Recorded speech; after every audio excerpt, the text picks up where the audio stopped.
Hello, and welcome to Test Taking Strategies. Some things that I should have learned a while ago.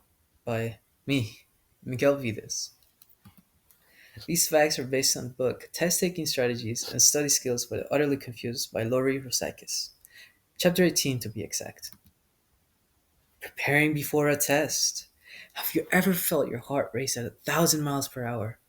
I think that everyone has. Well, I like to believe so.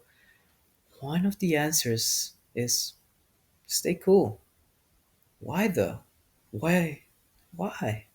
Well, staying cool relaxes you, which in turn helps you remember, which in turn makes it less likely for you to make mistakes. Now you may be asking, how do you stay cool? Well, the simplest way is to prepare.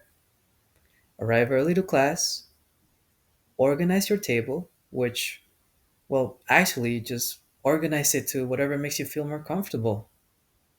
Ask any doubts to your teachers. For example, you have math tests, just ask how to do the math problems or if you have any doubts regarding to that. And choose the right seat. You don't want to be sitting next to someone who interrupts you and breaks your focus. That's not good for your test grade overall. Listen and read instructions. I've not counted the times that I've had a math test and I've done so much extra work than what was needed. And then I read the instructions and I'm like, that doesn't, that I did all that extra work and the instructions told me not to? Yeah, it feels really bad at the moment. But, anyways, instructions, they tell you what to do, they tell you what to avoid, and they guide you to not make mistakes like the ones I have made in my math tests. Spend your time wisely. How do you do that? Well, in the book, it tells us that you should spend the most amount of time you have on the test in the questions that count the most. Like, for example, you have a question that counts 25 points. That's a lot. Spend the most amount of your time doing that question. And also spend the least amount of time doing questions that count the least. For example, you have a question that counts 1 point in the test that's like 20 questions long.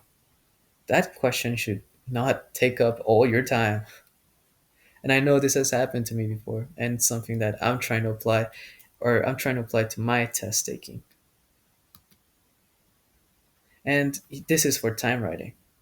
First of all, focus the least amount of time on planning and proofreading. It's still important, but you should try to focus less on that.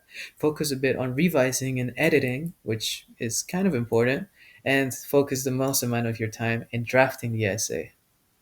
And I've not had that many time writings in the past, but I feel like if I do in the future, this will help me a lot in order to get better at finishing on time and making it more neat so I can get a better grade. Three main test taking methods. Why are they why are there three main test taking methods? Well, it's because everyone, if not almost everyone, has three ways they take tests.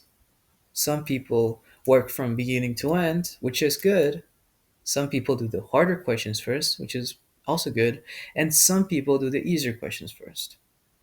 The one found to be most efficient is doing the easier questions first. Why?